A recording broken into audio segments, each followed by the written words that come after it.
ईद के दिन सुबह मिठाई बनाने के लिए माँ फातिमा रदी अल्लाह अन्हा बहुत ही मसरूफ थी। आटा गूंथने और दीगर तैयारियों में लगी हुई थी क्योंकि सुबह ही सारे काम पूरे करने थे। दूसरी तरफ 8-10 साल के मासूम से दो भाई अपना खेल छोड़कर माँ के पास आ गए। उनके मासूम लहजे में एक सवाल था, अम्मा तुम्हें याद नहीं, आज ईद है, जरा बाहर आकर देखो तो सही।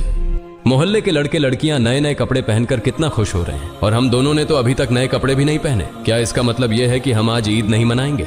थोड़ी देर बाद वे फिर कहने लगे, अम्मा जल्दी से हमारे नए कपड़े पहना दो, हम भी उनके साथ खेलते खेलते ईदगाह जाना चाहते हैं। जब अब्बू आएंगे तो उन्हें हमारे साथ भेज देना, हम उनके साथ वापस लौट आएंगे। माँ ने बच्चों के सिर पर मोहब्बत भरा हाथ फेरा, उनके माथे को चूमा और बोली, अभी ईदगाह जाने में काफी वक्त है बेटा, तुम लोग बाहर जाकर थोड़ा घूम फिर आओ, फिर मैं तुम्हें नए कपड़े पहना दूंगी। हो सकता है तब तक तुम्हारे अब्बू भी आ जाएं, शायद वह तुम्हारे लिए नए कपड़े लेकर आएं, तब मैं तुम्हें नए कपड़े पहना दूंगी और तुम अपने अब्बू के साथ ईदगाह चले जाना। अब जाओ बेटा, बाहर जाकर थोड़ा खेलो, इस बीच मैं अपने काम निपटा लूं। दोनों भाई बोले, जी अम्मा। फिर छोटा भाई अचानक सवाल करने लगा, अम्मा क्या अब्बू हमारे लिए नए कपड़े लेने गए हैं? माँ ने दोनों बच्चों को अपने गले से लगा लिया, उनके माथे पर प्यार से चूमा और अपने दिल के आंसू पोंछते हुए हंसकर कहा, हाँ बेटा तुम्हारे लिए नए कपड़े आएंगे, तुम्हें जरूर पहनाऊंगी, अब तुम लोग बाहर जाकर खेलो, सब ठीक हो जाएगा। माँ ने अपने रब पर यकीन करके अपने बच्चों को दिलासा दिया। दोनों भाई खुशी खुशी बाहर चले गए। माँ ने अपने आंचल से आंसू पोंछे और मजबूरी में अपने काम में दोबारा मशगूल हो गई। कुछ देर बाद दोनों भाई फिर रोते हुए घर लौट आए। उन्होंने कहा,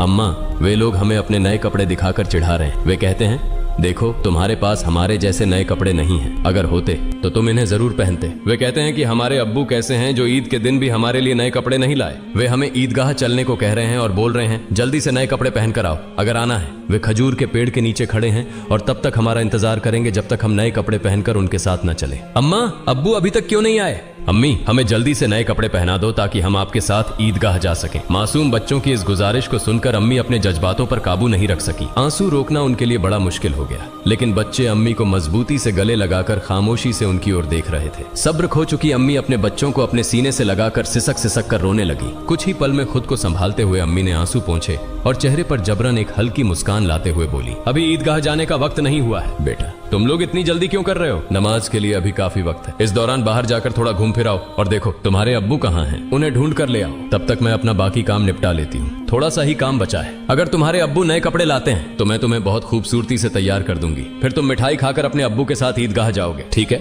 दोनों भाइयों ने कहा, जी अम्मी। अम्मी ने अपने दिल को मजबूत करते हुए बच्चों को तसल्ली दी, लेकिन जैसे ही उन्होंने बच्चों के मासूम चेहरों की तरफ देखा, उनकी आंखों में आंसुओं का सैलाब उमड़ पड़ा। बच्चों को अपनी हालत का अंदाजा न हो, इस डर से अम्मी एक कमरे से दूसरे कमरे में जाती रहीं। इधर दोनों मासूम भाई परेशान होकर अम्मी अम्मी कहते हुए अम्मी के पास आए। उन्होंने कहा, अम्मी हम अब्बू को ढूंढने जा रहे हैं। अम्मी ने रूंधे गले से कहा, हाँ जाओ। उनकी आवाज में छुपा दर्द बच्चे समझ नहीं सके। बड़े भाई ने अफसोस जताते हुए कहा, अब्बू कहाँ होंगे? छोटे भाई ने बड़े भाई से पूछा, अब्बू कहाँ गए? बड़े भाई ने जवाब दिया, पता नहीं, चलो इधर उधर ढूंढते हैं। छोटे भाई के कंधे पर हाथ रखते हुए दोनों भाई अब्बू की तलाश में निकल पड़े। इधर अम्मी अपने दिल का दर्द कम करने का कोई रास्ता नहीं पा रही थी। उनकी बेचैनी और बढ़ गई। वह सोचने लगी, मैं अपने मासूम बच्चों को कैसे बताऊं कि आज उन्हें नए कपड़े पहनाने की सामर्थ्य हमारे पास नहीं है, फिर भी उन्हें कैसे तसल्ली दूं? और आज तो ईद का दिन है, वे मेरी बात क्यों मानेंगे? या अल्लाह तुम्हारे अलावा कोई सहारा नहीं। ईद के लिए जो मिठाई बनाई है वह भी कई दिनों तक थोड़ा थोड़ा गेहूं बचाकर तैयार की है, उसी से हलवा और रोटी बनाई है, लेकिन नए कपड़े कहां से लाऊं? या अल्लाह ये बोझ क्यों डाल दिया इस अम्मी के सिर पर? तुम तो सबकी हालत जानते हो, मैं इन मासूम बच्चों को कैसे समझाऊं?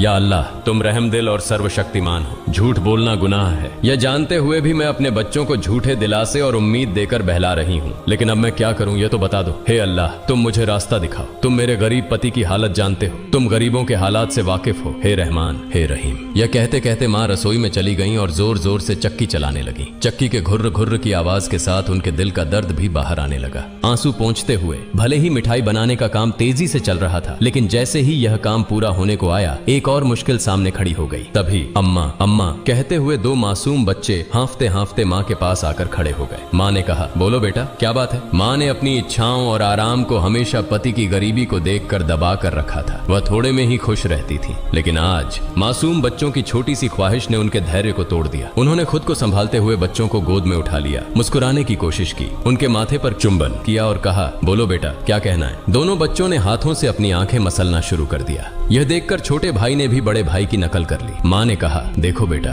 तुम्हारे अब्बा सही समय पर आ जाएंगे। मैं देखो यहाँ तुम्हारे लिए मिठाई बना रही हूँ, तुम मिठाई खाकर ईदगाह जाना, थोड़ा सब्र करो, बस थोड़ी ही देर देर और। उन्होंने बच्चों को सीने से लगा लिया, उन्हें प्यार से समझाया और कहा, थोड़ा इंतजार करो बेटा, मिठाई अभी तैयार हो जाएगी। छोटे भाई ने आंखें मसलते हुए अचानक पूछा, लेकिन हमारे नए कपड़े अम्मा? यह सुनते ही माँ चौंक गई, जल्दी से बोली, अरे बेटा ऐसा करते हैं, तुम लोग जाकर पहले नहाओ, अभी तक नहाए भी नहीं हो। दोनों भाइयों ने एक साथ कहा, नहीं अम्मा, अभी तक नहीं नहाए। माँ के लिए मासूम बच्चों से छल करना बहुत दर्दनाक था, उनका दिल अंदर ही अंदर जल रहा था। लेकिन उन्होंने हंसते हुए कहा, बेटा बिना नहाए क्या कोई ईदगाह जाता है, जाओ जल्दी से नहाओ, फिर सब तैयार हो जाएगा। दोनों भाइयों ने कहा, ठीक है अम्मा, हम अभी जाकर नहा लेते हैं, आप सब कुछ तैयार रखना, हम जल्दी से आ जाते हैं। दोनों खुशी खुशी नाचते हुए बाहर निकल गए। माँ ने दुआ की, जाओ बेटा, अल्लाह हाफिज। बच्चे तो चले गए, लेकिन माँ के दिल में चिंता और गहरी हो गई। उनका दिल जैसे एक अथाह सागर में डूब रहा था। माँ सोचने लगी, जब वे वापस आएंगे और कहेंगे, हमें नए कपड़े पहनाओ, हम ईदगाह जाएंगे, तब मैं क्या करूंगी। माँ का मन अब और नहीं संभल सका, उनकी आंखों से आंसू फूट पड़े। उन्होंने सजदे में गिरकर अल्लाह से दुआ की, हे अल्लाह,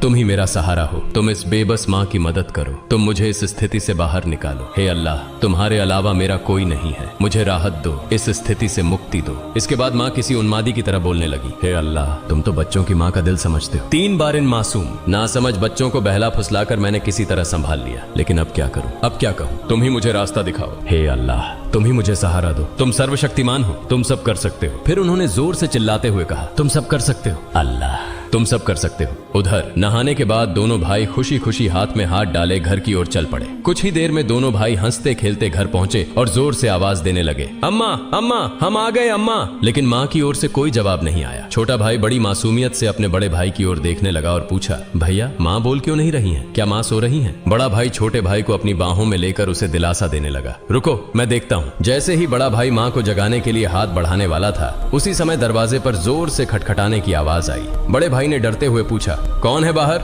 बाहर से कोई जवाब नहीं आया। दोनों भाई चकित होकर एक दूसरे की ओर देखने लगे। छोटा भाई डर के मारे बड़े भाई से चिपक गया। तभी फिर से दरवाजे पर जोर से खटखटाने की आवाज हुई। डर और घबराहट से दोनों भाई चिल्ला पड़े, अम्मा अम्मा, बाहर कौन है? लेकिन माँ की ओर से कोई आवाज नहीं आई। फिर दरवाजे पर खटखटाने की आवाज के साथ कुछ भारी खड़खड़ाने की आवाज सुनाई दी। दोनों भाई डर गए। उन्हें पता था कि अगर कोई रिश्तेदार, परिवार का सदस्य या पड़ोसी घर पर आता है तो वह हमेशा सलाम करता है, लेकिन ये सब कुछ उल्टा हो रहा था। बड़े भाई ने छोटे भाई को और कसकर गले लगाते हुए कहा, मुझे समझ नहीं आ रहा ये क्या हो रहा है, माँ भी कुछ बोल नहीं रही हैं। डरते डरते दोनों भाई दरवाजे के पास गए। जैसे ही वे वहां पहुंचे, बाहर से फिर से खटखटाने की आवाज आई। दोनों भाई थोड़ा पीछे हटे और जोर से चिल्लाकर पूछा, कौन है दरवाजे पर? बाहर से आवाज आई, मैं दर्जी हूँ, दरवाजा खोलो। दोनों भाई हैरान रह गए। उन्होंने पूछा, दर्जी आप यहाँ क्यों? बाहर से आवाज आई, हाँ मैं दर्जी हूँ, दरवाजा खोलो, मैं तुम्हारे लिए नए कपड़े लेकर आया हूँ, इन्हें ले लो। जैसे ही यह बात सुनी, दोनों भाइयों ने जल्दी से दरवाजे की कुंडी खोली। सामने एक व्यक्ति नए कपड़ों के गट्ठर के साथ खड़ा था।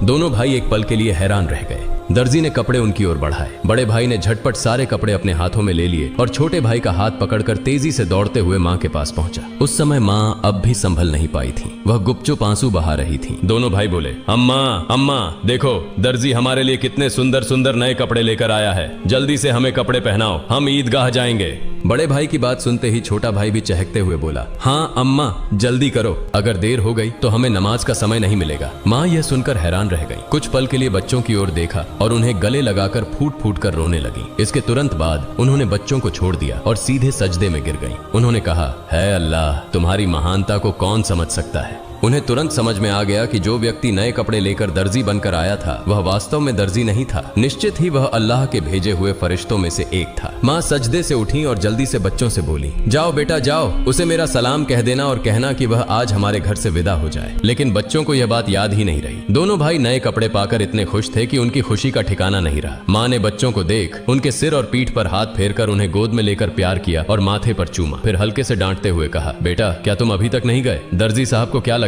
वे सोचेंगे कि इस घर के लोग कितने बदतमीज हैं। मेहमान बाहर दरवाजे पर खड़ा है और तुम यहाँ मस्ती कर रहे हो। तुमने उसे भूल ही गए, यह तो बहुत बड़ा गलत व्यवहार है। तुरंत जाओ, उसे मेरा सलाम पहुंचाओ और कहना कि वह आज हमारे मेहमान बने। जाओ बेटा, उन्हें बैठक में आराम से बैठने के लिए कहो। बिना देरी किए दोनों भाई दरवाजे की ओर भागे, लेकिन तब तक दर्जी घोड़े पर सवार होकर घर से बहुत दूर निकल चुका था। दोनों भाई जोर से चिल्लाने लगे, दर्जी साहब, ओ दर्जी साहब, अम्मा ने आपको सलाम कहा है, जल्दी वापस आइए, आज आप हमारे घर दावत पर आइए, हम बैठक का दरवाजा खोल रहे हैं। लेकिन दूर से हवा के साथ जवाब आया, अपनी अम्मा और अब्बा को मेरा सलाम देना, किसी और समय मिलने आऊंगा, अस्सलामु अलैकुम। दोनों भाई दौड़ते हुए माँ के पास आए और सब कुछ बता दिया।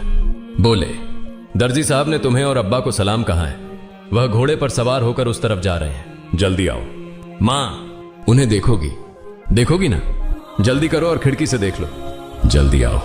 माँ, अगर देर करोगी तो उन्हें फिर नहीं देख पाओगी। दर्जी साहब कितने खूबसूरत लगते हैं, आओ ना। माँ ने बच्चों की बात सुनकर खिड़की के पास आकर खड़ी हुई और बाहर की ओर देखा। उन्होंने देखा एक तेजस्वी पुरुष नजर आया। वह आकाश की ओर उड़ते जा रहे थे और उनके शरीर की चमक चारों ओर फैली हुई थी। उनकी रोशनी सूर्य की किरणों को भी फीका कर रही थी। मां तन्मय होकर यह सब देख रही थी। अचानक वह पुरुष घोड़े सहित कहीं अदृश्य हो गए। उन्हें अब और नहीं देखा जा सकता था। इतने में दोनों भाई जोर से चिल्लाकर बोले, अम्मा, अम्मा देखो, वो रहे अब्बा, दूर से आ रहे हैं। वह मां ने बच्चों को लेकर अंदर कमरे में ले गईं और उनके शरीर पर नए कपड़े पहनाने लगी।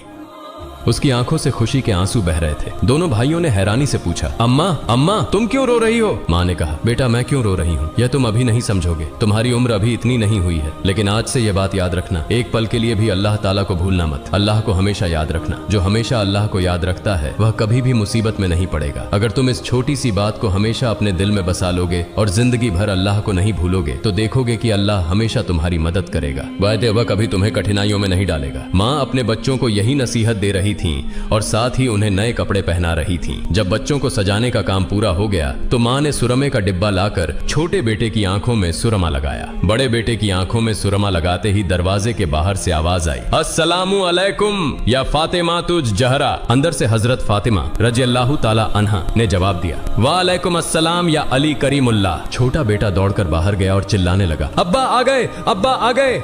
बड़ा बेटा बाहर जाने ही वाला था, लेकिन मां ने उसे रोक लिया क्योंकि उसकी आंखों में सुरमा लगाना बाकी था। मां थोड़ी गुस्से में बोली, बैठो बैठो, पहले सुरमा लग जाने दो। इस बीच छोटा भाई अपने अब्बा का हाथ पकड़कर अंदर ले आया। तब तक बड़े भाई की आंखों में सुरमा लगाया जा चुका था। दोनों बेटों को देखकर अब्बा हैरान हो गए और बोले, यह क्या, इतने सुंदर कपड़े ये कहां से आए? फिर दोनों भाइयों ने अपनी माँ और अब्बा को गले लगाकर खुशी जताई। हजरत फातिमा रजी अल्लाह ताला अन्हा ने बच्चों की आवाज शांत कराते हुए हजरत अली रजी अल्लाह ताला अन्हु को सारी घटना सुनाई। हजरत अली रजी अल्लाह ताला अन्हु जैसे ही यह बात सुनी सजदे में गिर गए और बोले, हे अल्लाह, तुम्हारे लिए कुछ भी असंभव नहीं है। तुम महान हो, असीम हो, तुम दयालु और सर्वशक्तिमान हो। सजदे से उठकर उन्होंने हजरत फातिमा रजी अल्लाह ताला अन्हा से कहा, जो दर्जी बनकर बच्चों के लिए कपड़े लाए, क्या तुम उन्हें पहचानती हो? क्या तुमने जान लिया कि वह कौन थे? हजरत फातिमा रजी अल्लाह ताला अन्हा ने कहा, नहीं, लेकिन इतना निश्चित है कि वह अल्लाह के किसी भेजे हुए फरिश्ते थे, इसमें कोई शक नहीं। हालांकि यह मेरी अपनी धारणा है। हजरत अली रजी अल्लाह ताला अन्हु ने कहा, हाँ तुमने सही कहा, यह अल्लाह की महिमा है। वह हजरत जिब्राइल अलैहिस्सलाम थे। हजरत फातिमा रजी अल्लाह ताला अन्हा की जुबान से अचानक जोर से निकला, अल्लाहु अकबर। यह कहते हुए वह भी सजदे में गिर गईं। उन्हें देखकर हजरत हसन और हजरत हुसैन रजी अल्लाह ताला अन्हुमा भी अपनी माँ के पास गए और उनका हुबहू अनुसरण करते हुए सजदे में गिर गए। प्रिय दर्शकों, आशा है कि आपको यह वीडियो